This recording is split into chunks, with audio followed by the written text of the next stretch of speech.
I decided I'm just going to be who I want to be. And that was a sober lesbian vegan.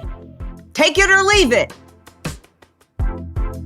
Hi, I'm Jay Ruderman, and welcome to All About Change, a podcast showcasing individuals who leverage the hardships that have been thrown at them to better other people's lives. I say put mental health first, because if you don't... This generation of America has already had enough. I stand before you not as an expert, but as a concerned citizen. Before becoming a radio and TV journalist, Jane Velez-Mitchell was raised in Manhattan by a showgirl mom and an ad exec dad who exposed her to alcohol at a very young age. My parents had these big cocktail parties and people were drinking martinis and leaving their glasses around, and I would drink some of the alcohol in the glasses. After graduating NYU, Jane Velez-Mitchell quickly rose through the broadcast ranks, working in Fort Myers, Minneapolis, Philadelphia, and New York, before anchoring in Los Angeles. It was there, at a Hollywood party, that she was confronted by her own battle with alcohol addiction. Everybody I knew was there. So the next day I woke up feeling incomprehensible demoralization. And I asked a friend who had recently gotten sober for help. And thank God, one day at a time, since that moment, I have not had a drink. In facing her addiction, Jane realized that it came from not being her authentic self. And from then on, her commitment to being authentic helped make some changes, like coming out on live radio in 2007. And, you know, the funny part was that it really wasn't that big a deal. As my ex-boyfriend, who we're still good friends, and he had a great sense of humor, he said, "It's worse than that, Jane. Nobody's thinking about you at all." Confronted with the moral dilemma of industrial animal agriculture, she realized she wanted to be of service to both humans and animals.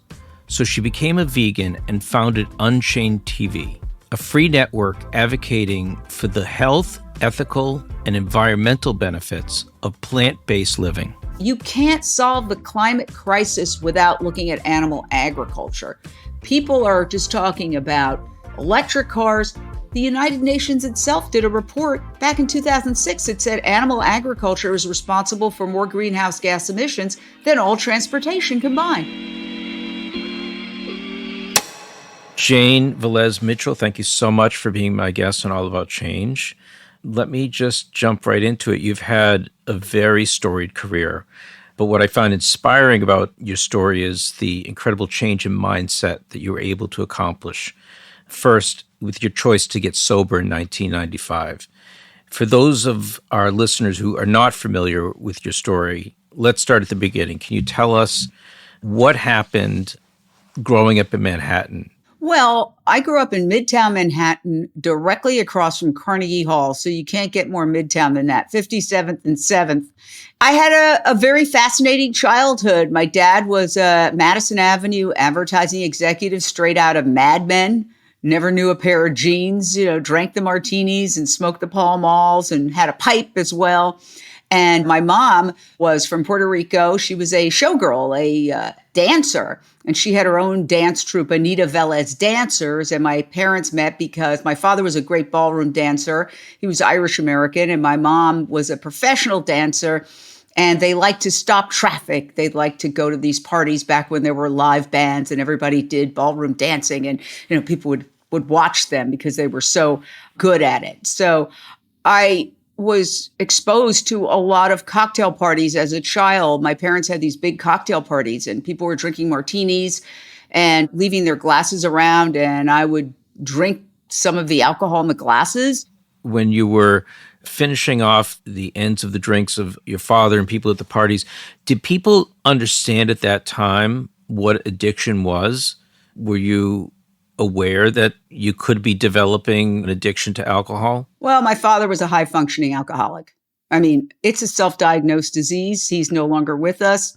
Sorry, Dad, but yeah, he was a high-functioning alcoholic. Right. Yeah, I was very lucky. I never got a DUI. I didn't lose the house, the car, the job, but I also followed my father's, I would say, method of alcoholism, which was I never drank before work. I never drank on the job. It was always after work. So I was sometimes hungover. And I went to a party in Hollywood. All my friends were there. My agent was there and her husband and my ex-husband and my current boyfriend. And I started drinking tequila, which was always like the worst thing.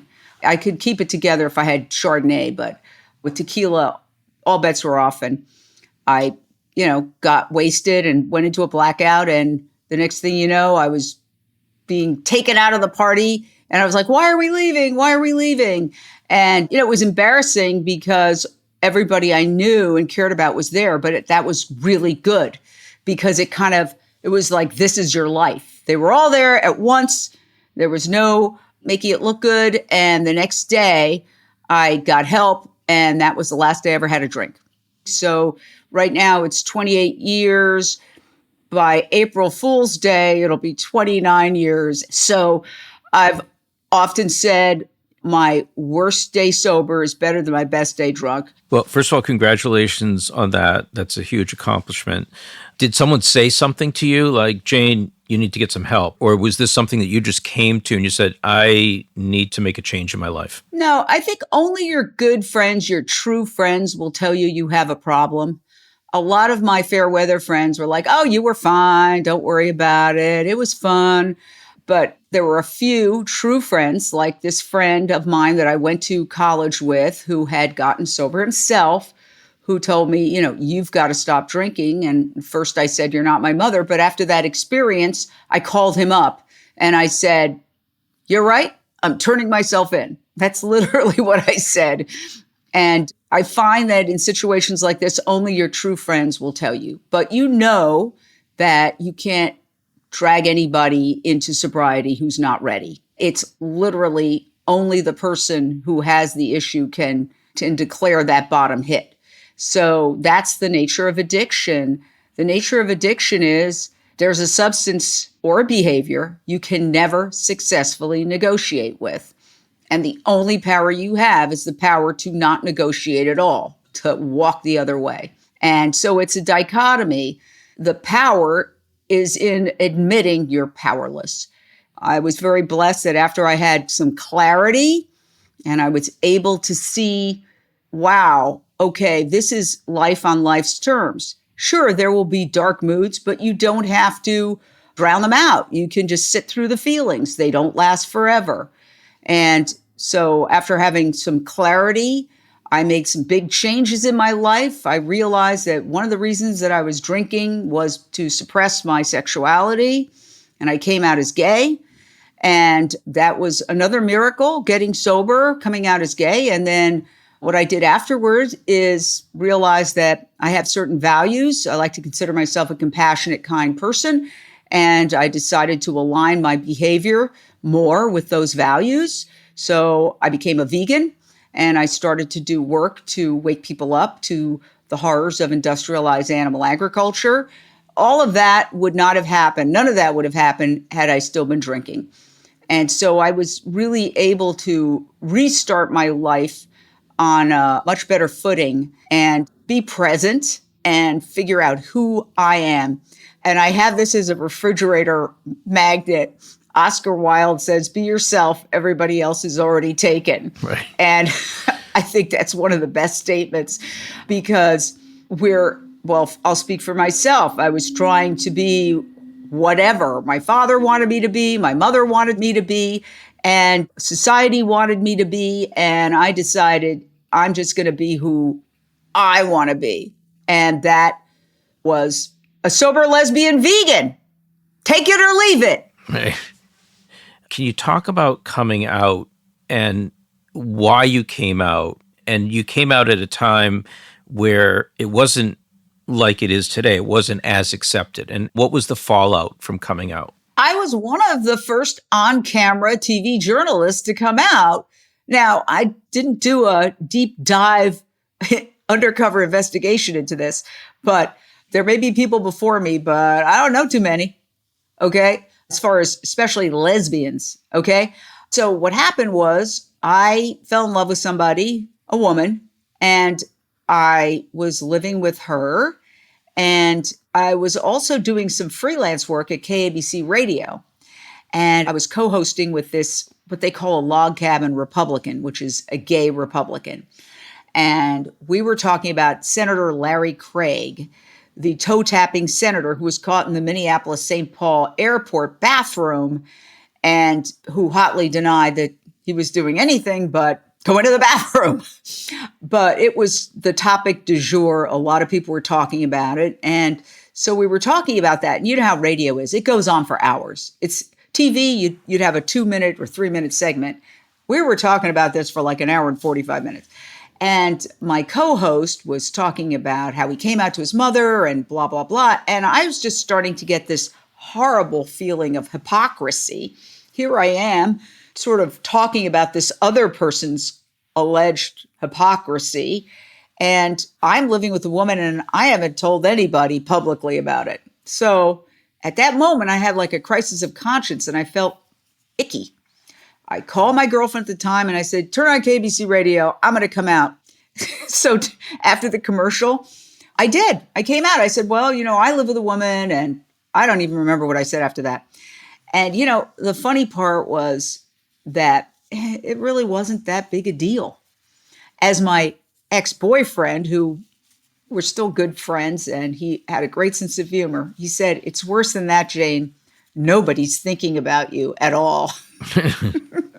So I think a lot of the fear that I had, huge fear, first of all, to tell myself that I was gay. I gave it the old college try, heterosexuality. I was married, I dated men, and I'm not saying I had bad relationships. And I can say that, however, despite all that, I'm gay.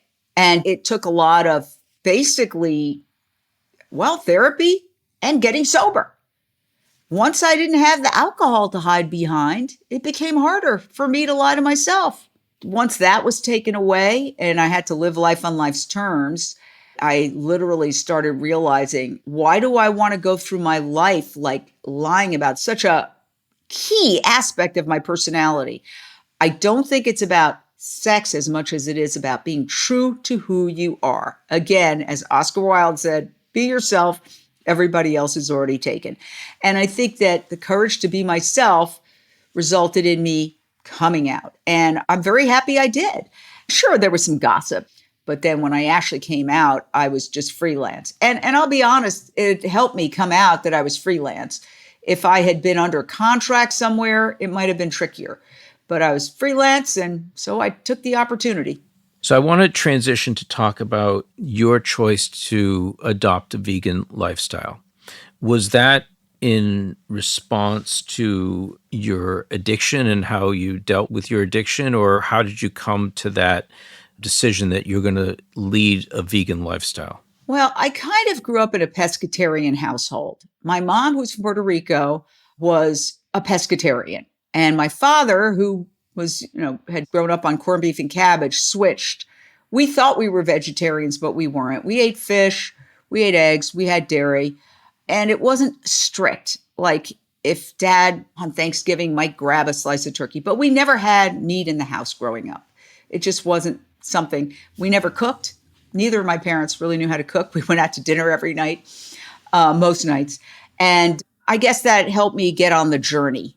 I did not grow up thinking that nobody's trying to force me to eat meat. I do remember going to a friend's house when I was a child, and the mother had served tongue, and I sat down and she said, here it is. And I said, I'm not eating that. And I remember all hell broke loose because I didn't want to eat that food and I didn't eat it. And so I was aware that that's a tongue, of somebody. I don't call them things, somebody. And so as I moved on in my career, when I was drinking, I was like, I love animals, but I didn't really do anything. Then once I got sober and I moved to Celebrity Justice, that tabloid show, and let's face it, celebrities hate tabloid shows. So we were trying to get celebrities to talk to us. Very difficult. They would literally run in the other direction. So I called PETA up and I said, look, you have a lot of celebrities who care very deeply about their issues. Maybe you could get some of them to talk to us. And that's exactly what happened. I worked with PETA to get celebrities who literally would push their publicists aside because they were so passionate about a particular issue involving animals. And we won a couple of Genesis Awards, which were from the Humane Society of the United States. And the top example of that was when I got Robert Redford to talk to me. And I was in the morning meeting, driving there. We had a 7 a.m. meeting, and you had to be dressed with 3 story ideas at 7 a.m. in Glendale, which was a drive for me.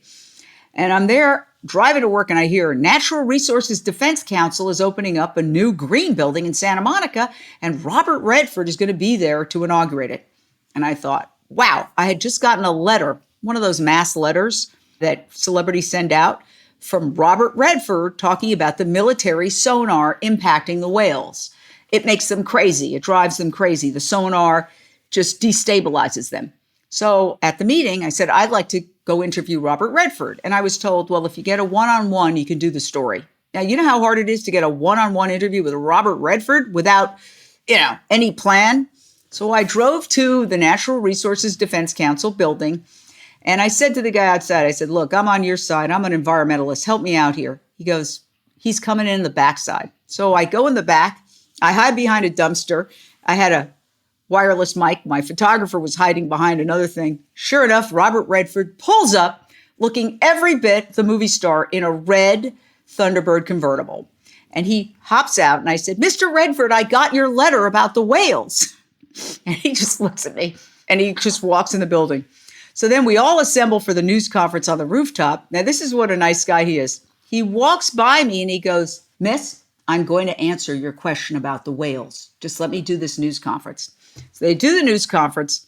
I'm kind of hanging around the building, pretending to videotape whatever's green, but I really want to get Robert Redford. His publicist wants him to have nothing to do with us. So he's doing interviews with all these big networks. And finally he comes out and I say, Mr. Redford, he goes, yes, let me tell you about the world. I got a one-on-one, 7-minute interview with him talking about the whales and military sonar. And I was quite revved up by that point. So finally he goes, what do you think of the whales? And I said, I'm devastated. I think about them all the time.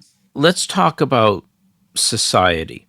If you're watching TV or you're any type of media that you're consuming, you're seeing advertisements for, fast food, for hamburgers, alcohol. There are commercials all the time for alcohol, all over the place. All of these things that lead to addiction, overweight, obesity, alcoholism, people ruining their lives through gambling. It's out there. It's pervasive. How does a person combat that? Well, you raise a great point. And I even wrote a book called Addict Nation to make the point that we live in an addictogenic culture. There is no better customer than an addict. And we have created an addict nation. And look at fast food. 2/3 of Americans are overweight or obese. That's food addiction, plain and simple. And of course, the fast food giants have figured out that our bodies are pre-programmed to crave sugar, salt, and fat, and high caloric food to get us through times of famine. And so they pack that food with sugar, salt, and fat, addictive substances that we crave. And no wonder that people eat them and then 45 minutes later, they want to eat them again and they can't stop, right? The power that you have is the power not to go into a fast food restaurant. As one of the diet doctors we have on our Unchained TV network said, if it's in your house, it's in your mouth. Mm-hmm. So again, as an alcoholic, I'm not going to keep alcohol around. As if you're a food addict, don't go into a fast food restaurant. Don't keep junk and fast food in your house. Stay away from it. The only power you have is the power not to touch it. Once you touch it, all bets are off. Right. And so the people who are selling this stuff, the 0.1%, they don't care if we get sick or fat or get diabetes or heart disease or cancer. We know the World Health Organization has said that processed meat is officially cancer causing. Now, nobody talks about that. They don't talk about it on the news. They don't talk about it anywhere. But if kids were sitting around smoking cigarettes all day, you'd be darn sure somebody'd call child services. But people are shoving these nuggets and these junk food and these fast food items down their kids' throats, even though processed meat is officially cancer causing. Nobody talks about it. So we've got a conspiracy of silence. That's why I started my streaming network, to get the word out. We're an all volunteer, Unchained TV is all volunteer. And we're just trying to wake people up that they have the power 3 times a day to change the world and save themselves. You don't see a lot of commercials for apples and carrots on TV. The billions of dollars are not there to be made. So people don't want to encourage you to eat healthy fruits, vegetables, nuts, grains, and legumes. We need to wake up to the huge catastrophic impacts that the fast food industry and industrialized animal agriculture are having on the rainforests, on habitat destruction, wildlife extinction, and as I mentioned before, human world hunger, preventable lifestyle diseases. There's a solution. And of course, it takes a while. For example, when I went vegan, which was shortly after I got sober, so about 27 years ago, maybe 28 years ago, I just gave it up. Boom. After I talked to Howard Lyman, the 4th generation cattle rancher who went on Oprah to reveal the horrors of his industry. And I did an interview with him, and he came up to my cubicle afterwards. I was at Paramount Studios working at KCAL TV. And he said, "I hear you're a vegetarian." I said, "Yes." And he said, "Do you eat dairy?" And of course, I stopped because he had just told me about all these cows have to be pregnant. People don't realize milk doesn't just happen naturally, that the babies have to be taken from the mother so we can steal the milk. The boys are turned into veal calves or shot or left to die. The babies go. I mean, it's a horror show. So I hung my head and I said, "Yes." And he went right to my finger. Liquid meat, like that. That was the moment I went vegan, because he confronted me about my hypocrisy. He said it straight, clear, like a 1-second intervention. And I thank him. Just as I am grateful for my sobriety, I am grateful for that man confronting me. Again, the truth, telling me the truth in a nonviolent but confrontational way. And, about a month and a half later, somebody accidentally put some cheese on my salad, and I used to love cheese. And I went, "Ooh, oh God, that tastes horrible." My taste buds had returned to their factory settings.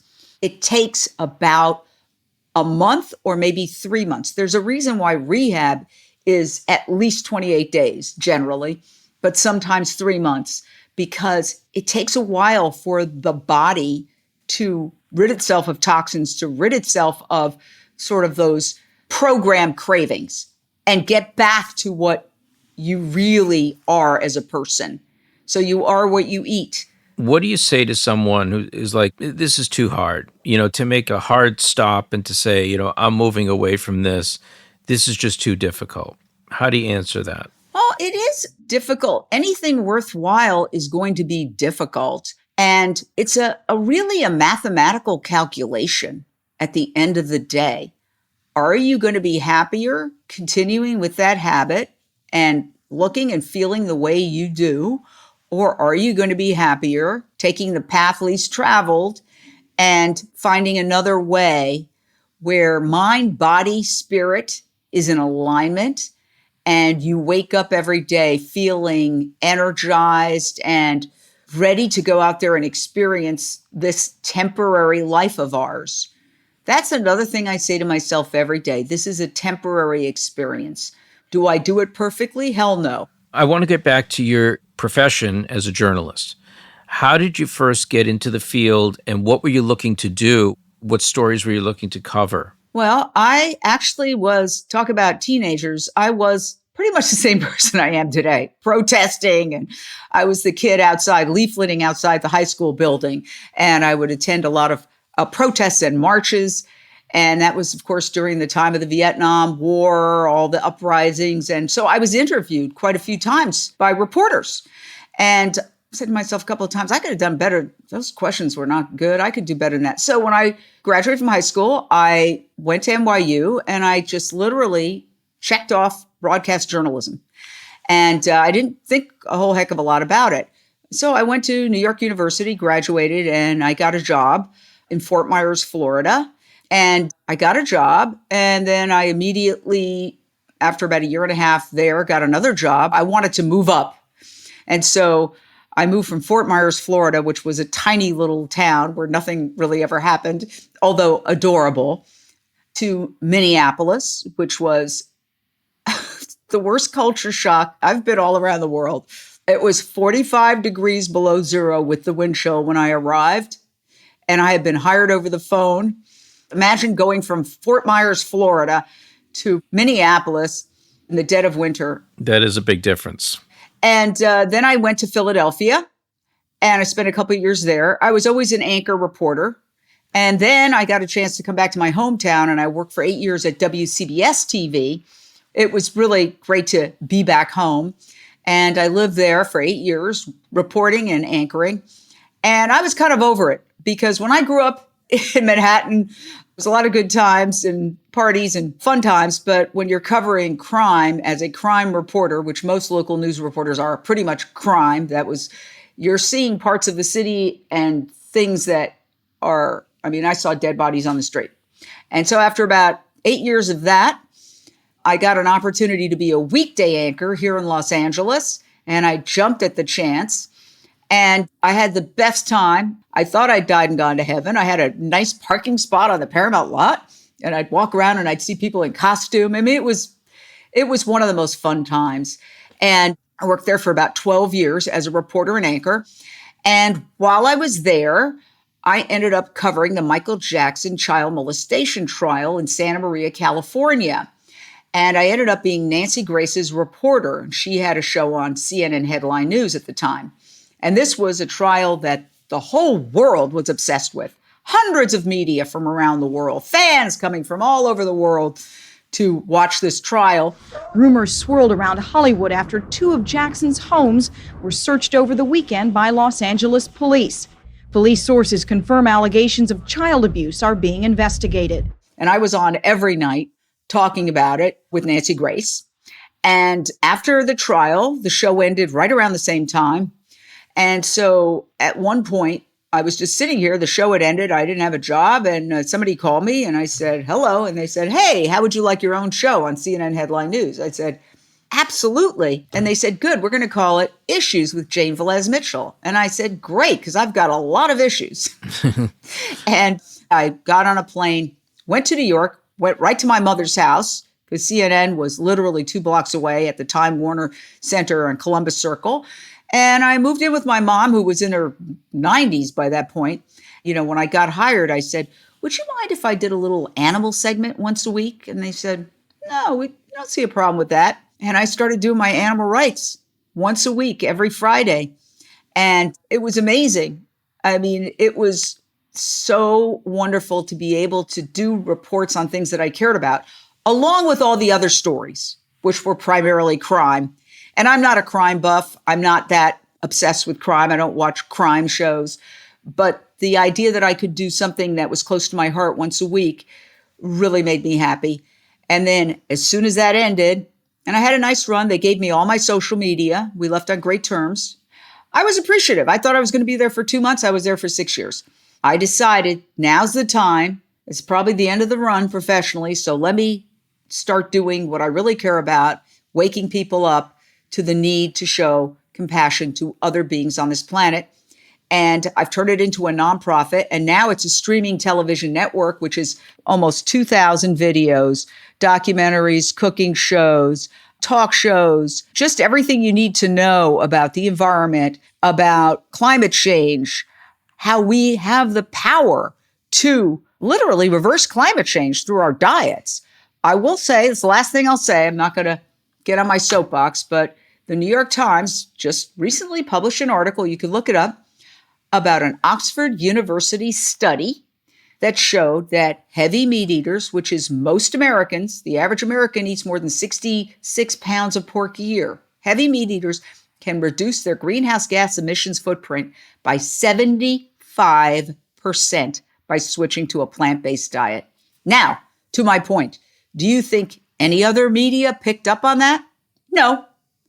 So they'll do what I call catastrophe porn all day. people dying in floods and car accidents because of the heavy rains and the houses washing into the ocean and the fires and all of that, they'll play that forever. But when there's an article in the paper of record that explains that we could all reduce our greenhouse gas emissions footprint by 75% by switching to a plant-based diet, do they cover it? No.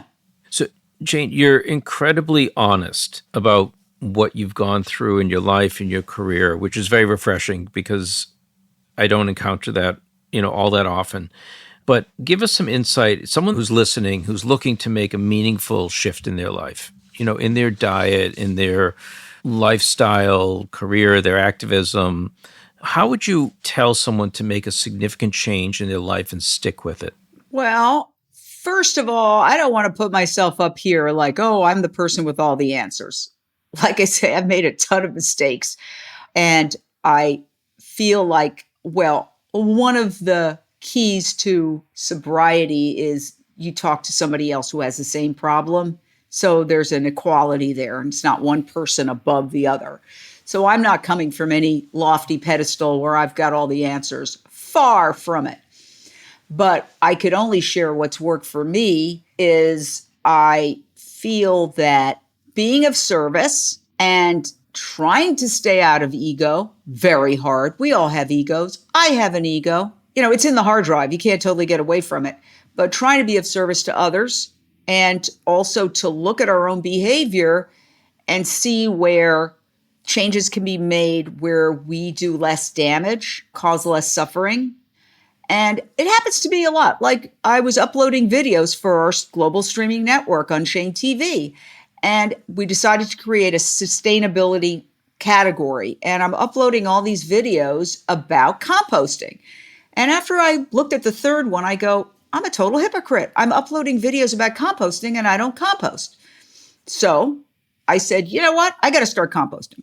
So what I did was I took a tin, that nice big tin that is in my refrigerator, and I started just taking, when I stripped the kale, putting those in, the banana peels, all of that stuff. And then I asked the building to get a green bin, which turns out is required by law in Los Angeles. So we have a green bin in the back, and I started composting. And the next thing you know, the guys who do all the foliage around here started using it. So it's filled with the foliage when they rake up and trim. And then I saw other neighbors started doing composting. It turns out composting is a lot of fun. I had looked at it as, first of all, I hadn't really thought about it. But secondly, I kind of thought, well, that's not for me. I'm an urban dweller. So I try to set aside my preconceived notions. And you know what? I enjoy composting. I have a lot of fun with it. It makes me feel better about myself that instead of just putting all that in a landfill, which then would contribute to climate change, that we put it in a composting bin, and hopefully it doesn't go in the landfill because, sometimes I wonder, where does this all go? But that's just a small example of how I have to call myself out a lot about my own behaviors. And to be honest with you, cut out the violence. Killing animals is violence. Our society has told us, okay, there's animals you can care about, dogs and cats, and maybe horses occasionally. And all these other animals, you don't have to care about them. Their suffering doesn't count. Cows, pigs, chickens, turkeys, goats, lambs, you don't have to care about them. Their suffering doesn't count. Guess what? That's a lie. Their suffering does count. And we have to become cognizant of the fact that if we're biting into a piece of meat, that was someone who had a mother, who had a father too, who undoubtedly, probably, unless it's chickens are killed at 45 days. Pigs are killed at 6 months. Babies. I bear witness to pigs going into slaughterhouses. There's something called the SAVE movement. And it's based on the philosophy of Leo Tolstoy, who said, when you see suffering, you have a moral obligation not to turn away, but to get closer, see if you can help, and even if you can't help, to bear witness. And so there's a whole movement based on bearing witness called the SAVE movement. And people gather outside slaughterhouses, and when the trucks stop, they say, we're so sorry, we love you. And sometimes they can give water to the animals who have driven for many hours or even possibly a couple of days without water and food. And they're terrified, they're babies. When you look into the eyes of those pigs, I defy you not to be moved. They are talking to you. They're like, where am I? Why is this happening? Where's my mother? Right. It's soul crushing. And I urge everyone, if you think there's nothing to it, go to a vigil. And, one of the big moments we had with our nonprofit was when Joaquin Phoenix won one of the big awards. I believe it was the SAG award. And instead of going to the party, the after party, he went to the vigil. And we had a reporter from Unchained TV there who interviewed him about why he chose to go to the vigil instead of the after party. And that got picked up everywhere. It was in Vanity Fair. It got picked up by Entertainment Tonight. And that was a big breakthrough moment for us as a nonprofit news media organization. And so people are starting to wake up to this. And here's the bottom line. Trees absorb carbon. We all know that. Photosynthesis, right? That's how they get the leaves. They take the carbon in. So because of animal agriculture, either to create cattle grazing or to grow crops to feed to 80 billion animals, people don't realize 3/4 of the soy that's produced is fed to farmed animals. We have destroyed a lot of forests to create land to grow crops and cattle grazing land. We've given planet Earth a buzz cut, and we are currently destroying the Amazon for cattle grazing and to grow crops to feed animals. So all of that land is not absorbing the carbon that it would be if that land still was forest. So what we are proposing, and there's an organization called the Plant-Based Treaty that is urging cities, Los Angeles has endorsed it, and various other cities around the world, is to basically transition to a plant-based culture, reforest that land, and that would immediately begin to start absorbing a lot more carbon. And we could start immediately bringing the Earth's temperature back to where it was prior to the Industrial Revolution. And it's the fastest way to do that. So we're saying you can't solve the climate crisis without looking at animal agriculture. People are just talking about electric cars. The United Nations itself did a report back in 2006 that said animal agriculture is responsible for more greenhouse gas emissions than all transportation combined. So why is it that people are talking about electric cars, but they can't talk about diet? Well, look at the TV commercials. That's the answer. I mean, it's as plain as day. Nobody has to come up to your office and knock on your door and say, don't talk about this. Obviously, you look at the commercials and you go, I'm not going to say anything. That's why I started my streaming network. I mean, I kind of feel like I've been working my whole life up to running a streaming network. I've worked at networks for more than 30 years. I was there. I know how it works. So now through my nonprofit, we've started our own streaming network, and it's global. It's not available in China, but pretty much, throughout most of the world, people can watch Unchained TV, and it's totally free, and people can just get the information. So if they want to find out about this, they can watch Eating Our Way to Extinction, which is an incredible documentary.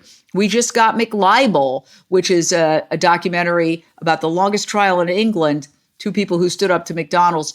We have vegan cooking shows. We won 2 Taste Awards with our vegan cooking show, New Day, New Chef, which has a lot of celebrities. Even Billie Eilish does a cameo in the show. So, we're working around the clock. I'm working just as hard as when I don't take a paycheck for this. I'm doing it as a labor of love, because how can I sit around and play tennis and sit on the beach while we are barreling toward a climate apocalypse? And that's not me saying it. Sir David Attenborough has a great documentary that's on Netflix, I believe, called Breaking Boundaries. There's only 9 boundaries. Once you cross them, there's no going back. We're already breaking through 6 of them. Just yesterday, I read an article about the ocean currents could be monumentally impacted by the melting of the ice caps. Fresh water is warmer than salt water. And so it's going to cause all sorts of very intense changes. And I'm reading this article. When could it happen? They said, no kidding, anytime between 2025 and 2050. It's like, this is not a joke. It's going to happen. I just read an article yesterday. Mexico City could run out of water. I mean, we're on the precipice of some really bad stuff. And here's a solution that could turn it around. And not only is it not covered on the mainstream media, but the government is subsidizing the very industry that is the problem. The dairy industry would collapse without government subsidies, completely collapse, because kids are not drinking milk. In fact, they try to force them to in public schools. And they say, if you won't drink the cow's milk, just throw out the containers. So here we are torturing all these cows so that kids can refuse the milk and throw it into the garbage. That's morally wrong. We need to wake up. If we consider ourselves good people, we have to include this in the equation. And I'm just urging everybody, please, for your own self-interest, look at the possibility that we have a point. Well, Jane, thank you so much for being my guest on All About Change. We've covered so much. You've had such a varied and impactful life. But what I'm taking away from this, and what I think our guests should take away, is that they personally can make a change by adopting a different lifestyle to save our planet. And thank you for that message. And thank you for everything that we've talked about today. So thank you so much, Jane Velez-Mitchell, for being my guest on All About Change. It was such a pleasure speaking with you. Thank you. And I hope everybody takes an opportunity to download Unchained TV.